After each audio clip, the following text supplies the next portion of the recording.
Hello అండి. Welcome to law excellence IAS academy. ఈరోజు మనం జూన్ 7th మరియు 8th నాటి ఈనాడు న్యూస్ పేపర్లోని ఇంపార్టెంట్ కరెంట్ అఫైర్స్ గురించి డిస్కస్ చేద్దామండి. బిఫోర్ దట్ మనము ప్రీవియస్ క్లాస్లో ఇచ్చిన క్వశ్చన్ గురించి చూద్దాము. క్రింది వాటిలో ఏది భారతదేశంలోని 99వ మరియు 100వ రామ్సార్ సైట్లతో సరిగా సరిపోలుతుంది? లాస్ట్ క్లాస్లో మనము ఇండియాస్ 100th రామ్సార్ సైట్ గురించి డిస్కస్ చేయడం జరిగింది అండి. ఆ కంటెక్స్ట్లో ఈ క్వశ్చన్ ఇచ్చాను. 4 ఆప్షన్స్ని ఇక్కడ ఇవ్వడం జరిగింది. కరెక్ట్ ఆప్షన్ని ఐడెంటిఫై చేద్దాం. ఆప్షన్ ఏ పాట్నా పక్షి సంరక్షణ కేంద్రం 99వది, సురహాతల్ 100వది. ఆప్షన్ బి షేఖా ఝీల్ పక్షి సంరక్షణ కేంద్రం 99వది, సురహాతాల్ 100వది. ఆప్షన్ సి చారీదండ్ 99వది, పాట్నా పక్షి సంరక్షణ కేంద్రం 100వది. ఆప్షన్ డి సురహాతల్ 99వది, షేఖా ఝీల్ పక్షి సంరక్షణ కేంద్రం 100వది. లాస్ట్ క్లాస్లో మనం చూసాం ఇండియా యొక్క 100వ రామ్సార్ సైట్కి సంబంధించి జయప్రకాష్ నారాయణ్ బర్డ్ శాంక్చురీ లేదా సురహాతల్ అని పిలుస్తారు. ఇది ఉత్తరప్రదేశ్లోని బలియా డిస్ట్రిక్ట్లో ఉంది. ఇది మిడిల్ గంగా రివర్ బేసిన్లోని ఫ్లడ్ ప్లైన్స్ ద్వారా ఏర్పడిన ఒక ఆక్స్బో లేక్గా చెప్పవచ్చు అండి. ఈ 100వ రామ్సార్ సైట్ ఇంక్లూజన్తో ఏషియాలో 100 రామ్సార్ సైట్లు కలిగిన దేశంగా భారత్ మొదటి స్థానంలో ఉంది. అండ్ ప్రపంచంలో 3వ స్థానంలో ఉంది. యునైటెడ్ కింగ్డమ్ మరియు మెక్సికో తర్వాత భారత్ 3వ స్థానంలో ఉంది. ఇక రాష్ట్రాల వారీగా మనం చూసినప్పుడు మొదటి స్థానంలో తమిళనాడు 20 మరియు ఉత్తరప్రదేశ్ 13 స్థానాలతో భారతదేశంలో టాప్ ప్లేసెస్లో ఉన్నాయి. అండ్ బయోడైవర్సిటీ గురించి కూడా ఆల్రెడీ చెప్పుకున్నాము. సెంట్రల్ ఏషియన్ ఫ్లైవేలో ఇది ఒక మేజర్ హాల్ట్గా చెప్పవచ్చు అండి. సుమారు 300కు పైగా మైగ్రేటరీ బర్డ్స్ స్పెసీస్ ఇక్కడ చూడవచ్చు. 66కు పైగా ఫిష్ స్పెసీస్ని చూడవచ్చు. And fishing cat IUCN red లిస్ట్లోని వల్నరబుల్ కేటగిరీలో ఉన్న ఫిషింగ్ క్యాట్ కూడా ఇక్కడ ప్రధానంగా మనం చూడవచ్చు. ఇవన్నీ కూడా మనము లాస్ట్ క్లాస్లో చెప్పుకున్నాము. సో 100వ రామ్సార్ సైట్ ఏంటి అండి? జయప్రకాష్ నారాయణ్ బర్డ్ సెంచరీ లేదా దీనినే సురహాతల్ అని పిలుస్తారు. సో ఆప్షన్స్ని మనం చూస్తే 100వ రామ్సార్ సైట్ సురహాతల్ ఉండాలి. ఇక్కడ ఆప్షన్ సి మరియు ఆప్షన్ డిని ఎలిమినేట్ చేయవచ్చు. ఎందుకు అంటే సురహాతల్ ఇక్కడ ఆప్షన్లో లేదు కాబట్టి. Option A and option B రెండిటిలోనూ కూడా 100వ రామ్సార్ సైట్గా సురహాతల్ ఉంది కాబట్టి ఈ రెండిటిలో ఒక ఆప్షన్ అయ్యే అవకాశం ఉంది. ఇండియా యొక్క 99వ రామ్సార్ సైట్గా ఏప్రిల్ 2026లో షేఖా ఝీల్ బర్డ్ శాంక్చురీని గుర్తించడం జరిగింది. ఇది ఉత్తరప్రదేశ్లో ఉంది. ఉత్తరప్రదేశ్లోని అలీఘర్ జిల్లాలో ఈ బర్డ్ శాంక్చురీని మనం చూడవచ్చు. సో 99వది అండ్ 100వది రెండు కూడా ఉత్తరప్రదేశ్లోనే ఉన్నాయి. 99వ Ramsar site Shekha Jheel bird sanctuary మరియు 100వ Ramsar site Jayaprakash Narayan bird sanctuary లేదా సురహాతల్. ఆన్సర్ ఏమవుతుంది అండి? బి ఇక్కడ కరెక్ట్ ఆప్షన్ అవుతుంది. ఈరోజు మన ఫస్ట్ ఆర్టికల్ చూడండి. గ్రీన్ ఎనర్జీ రంగంలో 44 లక్షల ఉద్యోగాలు. ఈ ఆర్టికల్ ఇటీవల గ్రీన్ ఎనర్జీ సెక్టార్ భారతదేశంలో గణనీయంగా వృద్ధి చెందుతుంది. దానికి సంబంధించిన కీలక అంశాల గురించి వివరించడం జరిగింది. ఇందులోని ఇంపార్టెంట్ పాయింట్స్ ఇప్పుడు చూద్దాం. ఆర్టిఫిషియల్ ఇంటెలిజెన్స్ కారణంగా ఇటీవలి కాలంలో ఎంప్లాయ్మెంట్ సెక్టార్ చాలా అనిశ్చితిని ఎదుర్కొంటూ ఉంది. ఇటువంటి సమయంలో గ్రీన్ ఎనర్జీ అనేది ఒక ఆశాకిరణంలా కనిపిస్తూ ఉంది. సుమారు 44 లక్షల ఉద్యోగాలతో భారత్లో ఈ గ్రీన్ ఎనర్జీ సెక్టార్ వెలుగులు ఉండబోతున్నాయి అనేది ఇంధన పర్యావరణ నిపుణులతో కూడిన కౌన్సిల్ నివేదిక వెల్లడిస్తుంది. ఈ నివేదిక ప్రకారం మొత్తం ఉద్యోగాలు 2030 నాటికి క్లీన్ ఎనర్జీ సెక్టార్లో 44 లక్షలకు పైగా వచ్చే అవకాశం ఉంది అని, అత్యధికంగా రూఫ్ టాప్ సోలార్తో 43% ఉద్యోగాలు ఈ రంగంలో వచ్చే అవకాశం ఉంది అనేది ఈ నివేదిక అంచనా వేస్తుంది. ఆల్రెడీ గత 3 ఏళ్లలో ఈ రంగంలో మంచి పురోగతి కనిపిస్తూ ఉంది. లాస్ట్ 3 ఇయర్స్లో సుమారు 6.5 లక్షల కొత్త ఉద్యోగాలు ఈ రంగంలో రావడం మనం గమనించవచ్చు. ప్రపంచంలోనే పునరుత్పాదక ఇంధన సామర్థ్యంలో భారత్ 3వ స్థానంలో ఉండడం కూడా దీనికి కలిసి వచ్చే అంశం. ఇక ఇన్ని ఉద్యోగాలు ఎలా వస్తాయనేది మనం చూస్తే సౌర పవన వనరుల ద్వారా భారీగా విద్యుదుత్పత్తి చేయాలనేది భారత లక్ష్యం. కాబట్టి ఇటీవల సౌర ఫలకాలు, పవన విద్యుత్ మరలు, గ్రీన్ హైడ్రోజన్ ప్రాజెక్టుల ద్వారా భారీ ప్రాజెక్టులను ఏర్పాటు చేస్తున్నారు.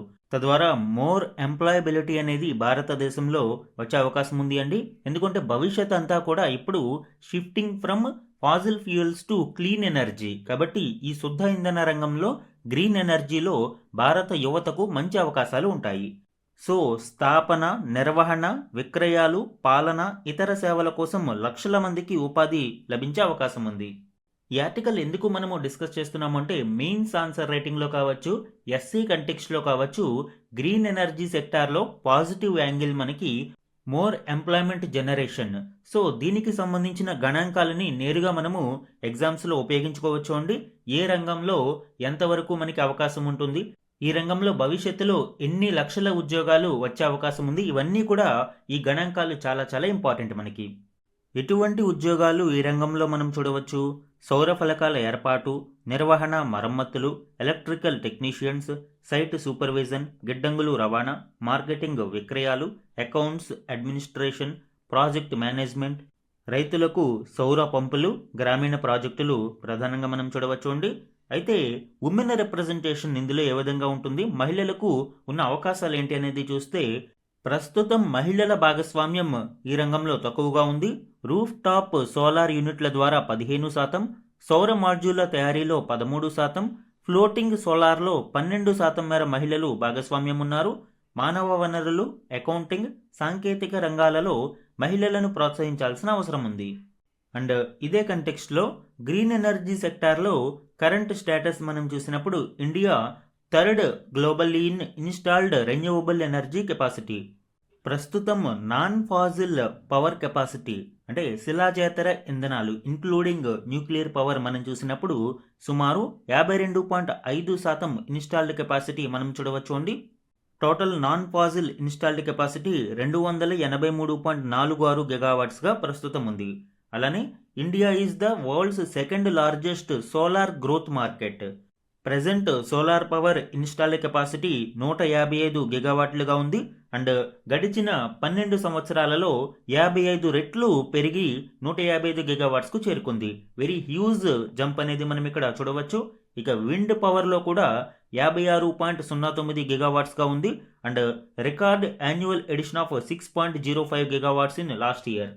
లార్జ్ హైడ్రో 51.41 గిగావాట్స్గా ఉంది, including expanding pumped storage projects for grid stability.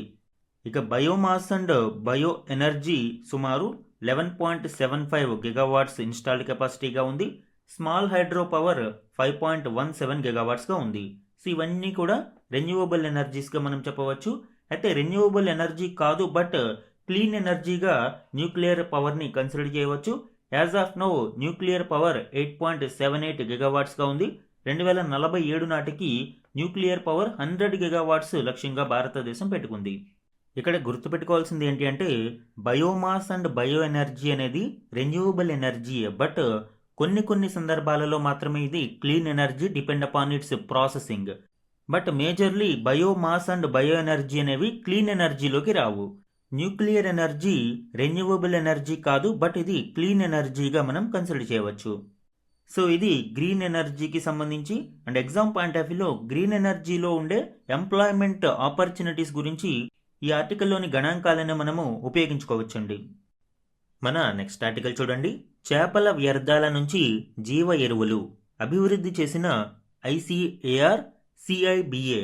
ICAR Indian council for agriculture research. దీని ఆధ్వర్యంలోని CIBA central institute of brackish water aquaculture అంటే ఎస్పెషల్లీ ఈ ఆక్వాకల్చర్ సాగులోని పరిశోధనలు చేయడానికి దీనిని 1987లో ఏర్పాటు చేయడం జరిగింది. ఇప్పుడు ఈ ఐసిఏఆర్ సిఐబిఏ చేపల వ్యర్థాల నుంచి జీవ ఎరువులను తయారు చేయడం జరిగింది. దీనికి సంబంధించిన కీలక డీటెయిల్స్ ఇప్పుడు చూద్దాం. ఈ సంస్థ చేపల వ్యర్థాలతో సిఐబిఏ ప్లాంక్టన్ ప్లస్ మరియు సిఐబిఏ హార్టీ ప్లస్ అనే 2 నూతన జీవ ఎరువులను అభివృద్ధి చేసింది. భారత్ ఏటా సుమారు 195 లక్షల టన్నుల చేపలను ఉత్పత్తి చేస్తుంది. వాటి నుంచి 60 లక్షల టన్నులకు పైగా వ్యర్థాలు వెలువడుతున్నాయి. వాటి ద్వారా సుమారు ఏటా 48 లక్షల టన్నుల ప్లాంక్టన్ ప్లస్ మరియు 3 లక్షల టన్నుల హార్టీ ప్లస్ ఉత్పత్తి చేయవచ్చు అని అంచనా వేస్తున్నారు. ఇటీవల ఆంధ్రప్రదేశ్, వెస్ట్ బెంగాల్, గుజరాత్, కేరళ, తమిళనాడు, ఒడిశాలలో క్షేత్రస్థాయి ప్రయోగాలు చేయగా ఈ ప్లాంక్టన్ ప్లస్తో ఆక్వాకల్చర్లో అద్భుత ప్రయోజనాలు వచ్చాయి. చేపలు, రొయ్యల చెరువులలో వాటిని ఉపయోగించడం ద్వారా హెక్టారుకు 0.6 నుంచి 0.8 టన్నుల వరకు ఉత్పత్తి పెరిగింది. ప్లాంక్టన్ ప్లస్ను ఆకులపై పిచికారీ చేస్తే వరి సాగులో యూరియా వినియోగంలో గణనీయమైన ఆదా కనిపించింది.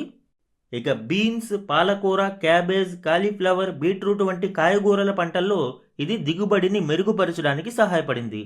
అలానే హార్టీ ప్లస్ను హెక్టారుకు 1.5 నుంచి 2.0 టన్నుల చొప్పున వాడితే బంగాళాదుంపల దిగుబడి 23.8% మేర వృద్ధి చెందింది అని వెల్లడించారు. ఈ జీవ ఎరువులు బయో ఫెర్టిలైజర్స్ వలన మేజర్ అడ్వాంటేజ్ ఏంటి అంటే ఎన్విరాన్మెంటల్ పొల్యూషన్ అనేది వీటి వలన ఉండదు. ఈ ప్లాంక్టన్ ప్లస్, హార్టీ ప్లస్లు పంట ఉత్పాదకతను పెంచడంతో పాటు నేల ఆరోగ్యాన్ని పునరుద్ధరించడానికి మరియు రసాయన ఎరువులపై ఆధారపడడాన్ని తగ్గించడానికి దోహదపడతాయి. మనము రసాయన ఎరువుల కోసం ఎక్కువగా దిగుమతుల మీదనే ఆధారపడి ఉన్నాము. సో ఇప్పుడు ఈ దిగుమతుల భారం కూడా తగ్గుముఖం పడుతుంది. దీనికి సంబంధించిన మరిన్ని డీటెయిల్స్ చూడండి. Innovative fish waste based bio fertilizers, CIBA plankton plus మరియు సిఐబిఏ హార్టీ ప్లస్. ఈ ప్లాంక్టన్ ప్లస్ అనేది eco friendly liquid bio fertilizer for aquaculture. రొయ్యలు, చేపల చెరువులలో దీనిని ఉపయోగించవచ్చు. అండ్ హార్టీ ప్లస్ అనేది nutrient rich organic manure for agriculture and horticulture. ఇది లిక్విడ్ బేస్డ్, ఇది మాన్యూర్. ఆల్రెడీ వీటికి సంబంధించిన బెనిఫిట్స్ గురించి చెప్పుకున్నాము. మరికొన్ని ఇంపార్టెంట్ పాయింట్స్ చూడండి. Key benefits in aquaculture by using plankton plus. Plankton అనేది మనకు ఆల్రెడీ ఆ పదంలోనే ఉంది. ఈ ప్లాంక్టన్ ప్లస్ని ఉపయోగించడం వలన మైక్రో ఆల్గే మరియు జూ ప్లాంక్టన్ వంటివి గణనీయంగా పెరుగుతాయి. ఇవి న్యాచురల్ ఫుడ్ సోర్సెస్గా ఉంటాయి. అండ్ దీని వలన increased production 0.6 to 0.8 turns per hectare రొయ్యలు, చేపల చెరువుల సాగులో లభిస్తుంది. ఎన్హాన్స్డ్ సర్వైవల్ రేట్, ఎస్పెషల్లీ ఈ చేపలు, రొయ్యల చెరువులలో ఎక్కువ నష్టాలు సర్వైవల్ రేట్ మీద డిపెండ్ అయి ఉంటాయి. కొన్నిసార్లు చిన్న చిన్న వాతావరణ మార్పులకి, వైరస్లకి ఇవి చనిపోతూ ఉంటాయి. సో ఇప్పుడు ఈ ప్లాంక్టన్ ప్లస్ వంటి వాటిని ఉపయోగించడం వలన సర్వైవల్ రేట్ అనేది 10 నుంచి 15% మెరుగుపడుతుంది. స్లాష్డ్ ఫీడ్ రిక్వైర్మెంట్స్, రైతులు రొయ్యలు మరియు చేపలకు వేసే మేతను కూడా ఇది తగ్గించడానికి అవకాశం ఉంటుంది. ఎందుకంటే ఇది మైక్రో ఆల్గే మరియు జూ ప్లాంక్టన్ని పెంచడానికి సహజ సిద్ధమైన వాతావరణాన్ని డెవలప్ చేస్తుంది. కాబట్టి 20 నుంచి 50% మేత అనేది ఇక్కడ తగ్గించడానికి అవకాశం ఉంటుంది. దీనివలన సాగులో ఖర్చులు కూడా తగ్గుముఖం పడతాయి. ఇక హార్టీ ప్లస్కి సంబంధించి పొటాటో ఈల్డ్ 23.8% పెరిగింది అని మనం చెప్పుకున్నాము. And chemical DAP fertiliser replacement, DAP అంటాం మనము.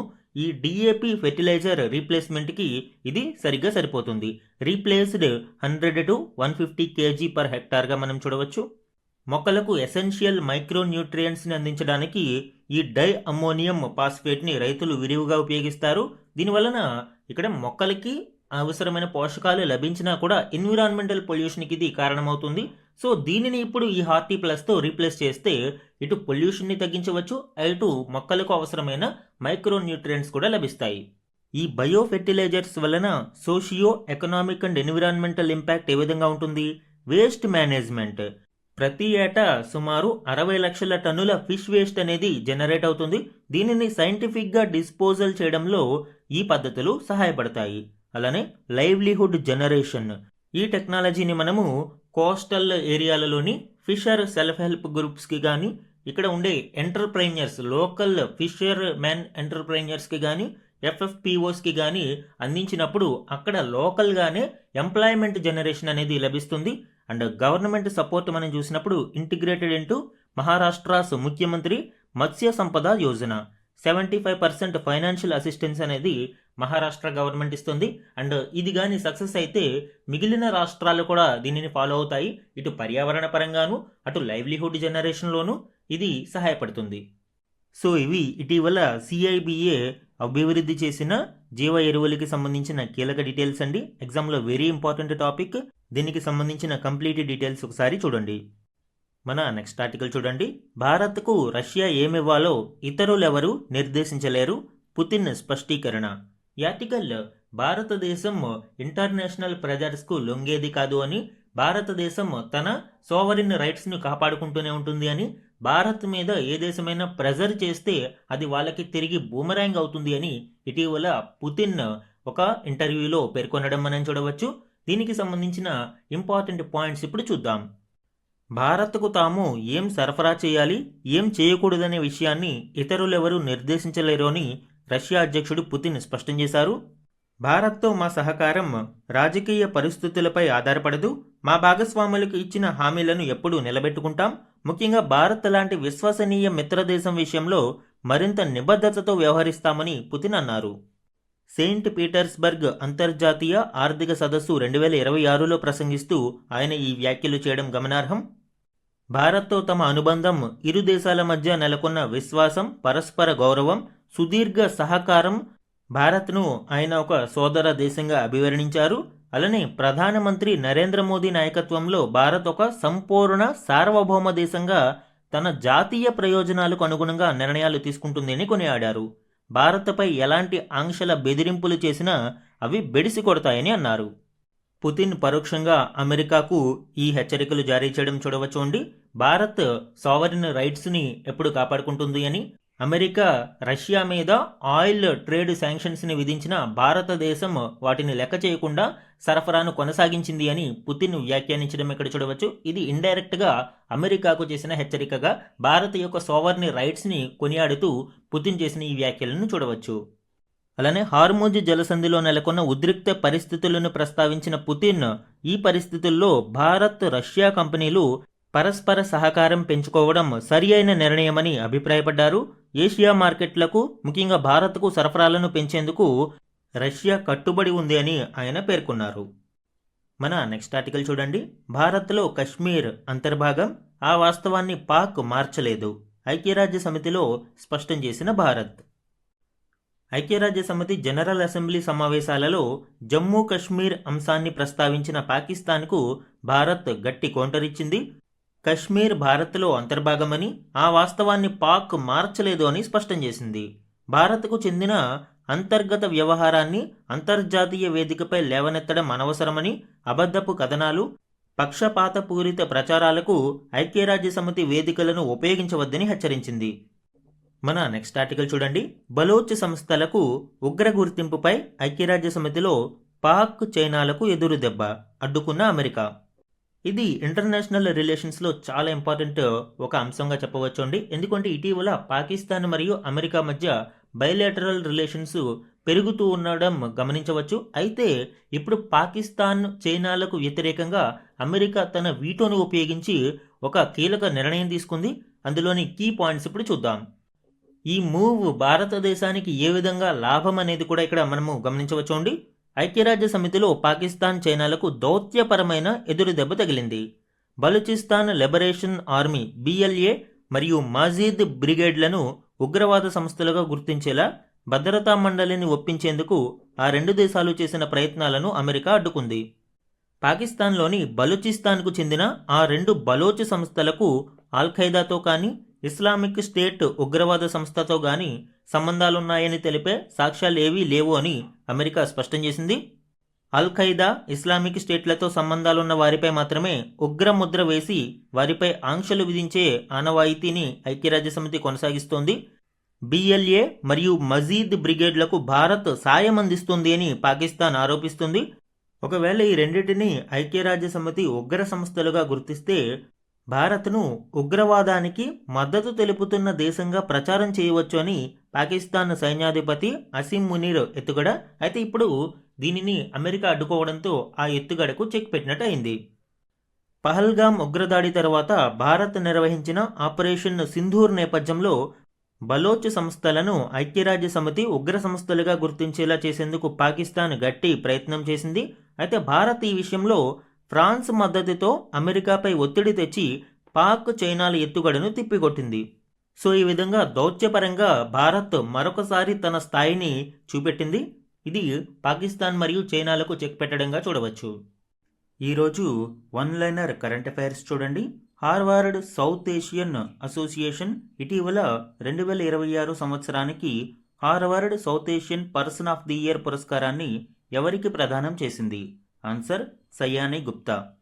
దక్షిణాసియా సంస్కృతి, గుర్తింపు, ప్రాతినిధ్యంపై గణనీయమైన ప్రభావాన్ని చూపిన వ్యక్తులకు ఈ పురస్కారాన్ని ప్రదానం చేస్తారు. అండ్ నెక్స్ట్ వన్ చూడండి, ఇంపార్టెంట్ వన్. ఏ సంవత్సరాలకు నవీకరించిన వాతావరణ లక్ష్యాలను భారత్ ఇటీవల UNFCCC united nations framework convention on climate చేంజ్కు సమర్పించింది? ఆన్సర్ 2031-35 సంవత్సరానికి గాను ఈ కొత్త ప్రణాళికను సమర్పించడం జరిగింది. దీని ప్రకారం ఉద్గారాలను తగ్గించడం, స్వచ్ఛమైన ఇంధనాన్ని విస్తరించడం, అటవీ విస్తీర్ణాన్ని పెంచడంపై దృష్టి పెడుతుంది. దీనికి సంబంధించిన ఫుల్ డీటెయిల్స్ మనము మార్చ్ అండ్ ఏప్రిల్ కరెంట్ అఫైర్స్లో డిస్కస్ చేయడం జరిగింది అండి. India's updated NDC nationally determined contributions 3.0 2031-35 మధ్య ప్రణాళికకు ఇటీవల మార్చ్ 25, 2026లో యూనియన్ క్యాబినెట్ ఆమోదముద్ర వేసింది. ఇందులో significant rises in ambition under Paris agreement అనేది మనం చూడవచ్చు. గతంలో మనము పెట్టుకున్న టార్గెట్స్ కంటే మరింత అంబిషియస్ టార్గెట్స్ని ఈ ప్లాన్లో భారతదేశం లక్ష్యంగా పెట్టుకుంది. దానికి సంబంధించి చూడండి, సమ్మరీ ఆఫ్ టార్గెట్ స్టేటస్ మనం చూస్తే నాన్ ఫాజిల్ ఫ్యూయల్ కెపాసిటీ అనేది 2030 నాటికి 50% ఉండాలి అని. బట్ ఆల్రెడీ మనము ఈ స్టేటస్ని అచీవ్ చేయడం జరిగింది. కరెంట్ స్టేటస్ ఆల్రెడీ ఫిబ్రవరి 2026 నాటికే 52.57% అచీవ్ చేశాము. సో ఇప్పుడు ఈ నాన్ ఫాజిల్ ఫ్యూయల్ కెపాసిటీని 2035 నాటికి 60% చేరుకోవాలి అని లక్ష్యంగా పెట్టుకున్నాము. అలానే ఎమిషన్స్ ఇంటెన్సిటీ, జీడిపిలోని ఎమిషన్స్ ఇంటెన్సిటీని 2005 లెవెల్స్ కంటే 47% తగ్గించాలి అని లక్ష్యంగా పెట్టుకున్నాము. 2030 గోల్ 45% కాగా ఇది కూడా ఆన్ ట్రాక్ ఉంది. 36%గా మనం చూడవచ్చు ప్రస్తుతం. అంటే 2030 నాటికి ఇది అచీవ్ అవుతాము. అంటే 2035 నాటికి 47% లక్ష్యంగా మనం పెట్టుకున్నాం. ఇక కార్బన్ సింక్ అంటే వాతావరణంలో ఎక్సెస్ కార్బన్ డైఆక్సైడ్ని మనము సీక్వెస్ట్రేట్ చేసి కార్బన్ సింక్ని క్రియేట్ చేయడం ద్వారా బ్యాలెన్స్ చేయడం కోసం 2030 నాటికి 2.5 నుంచి 3 గిగాటన్ల కార్బన్ సింక్ క్రియేట్ చేయాలని లక్ష్యంగా పెట్టుకున్నాము. ఇది కూడా ఆన్ ట్రాక్ మనం చూడవచ్చు. యాజ్ ఆఫ్ 2021కి 2.29 గిగాటన్స్ కార్బన్ సింక్ని మనము చూడవచ్చు అండి. అండ్ 2035 నాటికి ఇది 3.5 to 4.0 గిగాటన్స్గా మనం అప్డేటెడ్ టార్గెట్స్ని లక్ష్యంగా పెట్టుకున్నాము. సో ఇవన్నీ కూడా భారతదేశం ప్యారిస్ అగ్రిమెంట్కి కట్టుబడి మరింత అంబిషియస్ టార్గెట్స్ని విధించుకోవడం గురించి చూడవచ్చు అండి. NDC 3.0 అనేది ఎగ్జామ్స్లో చాలా చాలా ఇంపార్టెంట్ వన్. నెక్స్ట్ వన్ చూడండి, 2026 మే 1 నుంచి ఒపెక్ మరియు ఒపెక్ ప్లస్ కూటమి నుంచి ఏ దేశం వైదొలిగింది? Answer United Arab Emirates. ఒపెక్ను 1960లో స్థాపించగా 1967లో ఒపెక్లో UAE జాయిన్ అయింది. అండ్ ఒపెక్ మరియు ఒపెక్ ప్లస్ కూటములు అనేవి అంతర్జాతీయ చమురు ధరలను మరియు అంతర్జాతీయ చమురు ప్రొడక్షన్ను నిర్ణయిస్తాయి. తద్వారా సప్లై అండ్ డిమాండ్ ద్వారా ధరలను మేనేజ్ చేయడంలో ఒక మోనోపోలీని ఈ కూటములు నిర్వహిస్తాయి. Next one, Bharat petroleum corporation limited BPCL chairman and managing డైరెక్టర్గా ఇటీవల ఎవరు నియమితులయ్యారు? ఆన్సర్ సంజయ్ ఖన్నా. సో ఇవి ఈరోజు మాదిరి ప్రశ్నలు అండి. అండ్ ఈరోజు important one liner current affairs చూడండి. పురుషుల అండర్-18 హాకీ ఏషియా కప్ ఫైనల్లో భారత్ విజయం సాధించింది. 2026 జూన్ 6న జరిగిన ఫైనల్లో ఆతిథ్య జపాన్ను 4-1 తేడాతో భారత్ ఓడించింది. అలానే అంతకుముందు మహిళల అండర్-18 టీం కూడా కాంస్య పథకం గెలుచుకుంది. స్పోర్ట్స్ కరెంట్ అఫైర్స్లో చూడండి ఇలాంటివి. అండ్ నెక్స్ట్ వన్, ఐక్యరాజ్య సమితి భద్రతా మండలిలో 2027-28 కాలానికి Austria, Kyrgyzstan, Portugal, Trinidad and Tobago, Zimbabwe ఎన్నికయ్యాయి. 193 దేశాలతో కూడిన ఐక్యరాజ్య సమితి సాధారణ అసెంబ్లీ వీటిని ఎన్నుకోవడం జరిగింది. 2026 చివరి నాటికి పదవీ కాలాన్ని ముగించుకోనున్న Denmark, Greece, Pakistan, Panama, Somalia స్థానాలను ఇవి భర్తీ చేస్తాయి. మనకు తెలుసు యునైటెడ్ నేషన్స్ సెక్యూరిటీ కౌన్సిల్ భద్రతా మండలిలో 15 దేశాలు ఉంటాయి. ఇందులో 5 పర్మనెంట్ మెంబర్స్గా ఉండగా 10 దేశాలు నాన్ పర్మనెంట్ మెంబర్స్గా ఉంటాయి. సో ఈ 10 దేశాలు నాన్ పర్మనెంట్ మెంబర్స్ని 2 సంవత్సరాల కాల పరిమితికి ఎన్నుకుంటారు. ఇందులో ఇప్పుడు 5 దేశాల యొక్క కాల పరిమితి ముగియడంతో వాటి స్థానంలో Austria, Kyrgyzstan, Portugal, Trinidad and Tobago and జింబాబ్వేని ఎన్నిక చేశారు. నెక్స్ట్ వన్, కేంబ్రిడ్జ్ యూనివర్సిటీకి చెందిన జొనాథన్ హీనీ నేతృత్వంలోని బృందం ఏఐ సాయంతో సరికొత్త టీకా పరిజ్ఞానాన్ని అభివృద్ధి చేసింది. ఇది కోవిడ్-19 తరగతికి సంబంధించిన అన్ని వైరస్ రకాలను ఎదుర్కొనే రోగ నిరోధక శక్తిని సంతరింపజేస్తుండడం, మున్ముందు మారిపోయే వైరస్ రకాల నుంచి కూడా రక్షణ కల్పిస్తూ ఉండడం విశేషం. జనరల్గా ఇప్పటి వరకు టీకాలలో మనకి లైవ్ అటెన్యూయేటెడ్ వ్యాక్సిన్స్ అంటే వీకెన్ చేయబడిన వైరస్లను శరీరంలోకి పంపించడము, లేదా ఇనాక్టివేటెడ్ వ్యాక్సిన్స్ కిల్ చేయబడిన లేదా ఇనాక్టివ్ చేయబడిన వైరస్లను ఉపయోగించి, లేదా సబ్ యూనిట్, రీకాంబినెంట్ లేదా కాంజుగేటెడ్ వ్యాక్సిన్స్, ఇవి వైరస్లోని వివిధ స్పెసిఫిక్ పీసెస్ని లైక్ ప్రోటీన్, షుగర్ ఇలాంటి వాటిని ఉపయోగించి అభివృద్ధి చేయడం జరుగుతుంది. ఇవి కాకుండా ఎంఆర్ఎన్ఏ వ్యాక్సిన్స్, మెసెంజర్ ఆర్ఎన్ఏ వ్యాక్సిన్స్ని కూడా మనము డెవలప్ చేయడం జరిగింది. అయితే ఇప్పుడు మరొక నూతన రకం టీకాను కేంబ్రిడ్జ్ యూనివర్సిటీ శాస్త్రవేత్తలు అభివృద్ధి చేశారు. కోవిడ్ పరిశీలన కార్యక్రమాలలో సేకరించిన రకరకాల కరోనా వైరస్ల జన్యు సాంకేతికాలను ఏఐ సహాయంతో విశ్లేషించారు. వైరస్లు మనుగడ సాగించడానికి తోడ్పడుతున్న కీలక అంశాలను నిర్దిష్టంగా గుర్తించి ఎంటైర్ వైరస్ ఫ్యామిలీకి సంబంధించిన సూపర్ యాంటీజెన్ను డెవలప్ చేయడం ద్వారా ఈ సూపర్ వ్యాక్సిన్ని అభివృద్ధి చేయడం జరిగింది. సో ఇది ఒక గేమ్ చేంజింగ్ వ్యాక్సిన్ టైప్గా చెప్పవచ్చు అండి. భవిష్యత్తులో వివిధ రకాల వ్యాధులకు అంటే ఎస్పెషల్లీ రూపాలను చేంజ్ చేసుకుంటూ వాటి యొక్క మ్యూటేషన్స్ని అభివృద్ధి చేసుకుంటూ మానవుల మీద దాడి చేసే వాటికి ఇది చెక్మేట్గా చెప్పవచ్చు. నెక్స్ట్ వన్ చూడండి. India's economy expanded by 7.7% in real terms during the financial year 2025-26. Real GDP after adjusting with inflation మనకి 2025-26లో 7.7% గ్రోత్ రేట్ అనేది నమోదైంది. ప్రీవియస్ ఎర్లీ 24-25 ఫైనాన్షియల్ ఇయర్తో పోల్చినప్పుడు 7.1% కంటే ఇక్కడ స్టెల్లార్ పర్ఫార్మెన్స్ అనేది చూడవచ్చు. 7.7% రియల్ టైమ్ ఎక్స్పెన్షన్గా నమోదైంది. ఎస్పెషల్లీ లాస్ట్ క్వార్టర్లో జనవరి టు మార్చ్లో 7.8% వృద్ధి అనేది నమోదైంది. Ministry of Statistics and Programme Implementation దీనికి సంబంధించిన వివరాలను, గణాంకాలను ఇటీవల ప్రచురించింది. నెక్స్ట్ వన్ ఆల్రెడీ మనం చెప్పుకున్నాము. ఇండియా యొక్క 100వ రామ్సార్ సైట్ గురించి ఈరోజు క్లాస్లో కూడా దీని గురించి డిస్కస్ చేయడం జరిగింది. Next one, R Praggnanandhaa became the first Indian to win the prestigious Norway chess title after a final round victory against Germany's Vincent Keymer. ఓస్లోలో జరిగిన ఈ పోటీలలో ప్రజ్ఞానంద విజయం సాధించారు. తద్వారా భారత తరపున నార్వే చెస్ టైటిల్ని గెలుచుకున్న మొదటి భారతీయుడిగా ఆయన ఘనతను సాధించారు. ఈ ఛాంపియన్షిప్ని గెలవడం ద్వారా $1 lakh ఛాంపియన్షిప్ ప్రైజ్ని కూడా ఆయన గెలుచుకున్నారు. స్పోర్ట్స్ కరెంట్ అఫైర్స్లో ఇది చాలా ఇంపార్టెంట్ వన్ అండి. సో ఇవి ఈరోజు ఈనాడు న్యూస్ పేపర్లోని వన్ లైనర్ కరెంట్ అఫైర్స్. ఈరోజు మన క్వశ్చన్ ఆఫ్ ద డే గురించి చూడండి.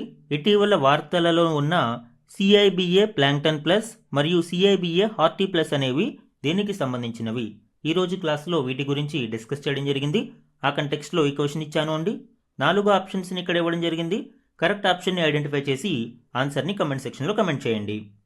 ఇది ఈరోజు Eenadu news పేపర్లోని important current affairs మీద daily analysis. Thank you for watching.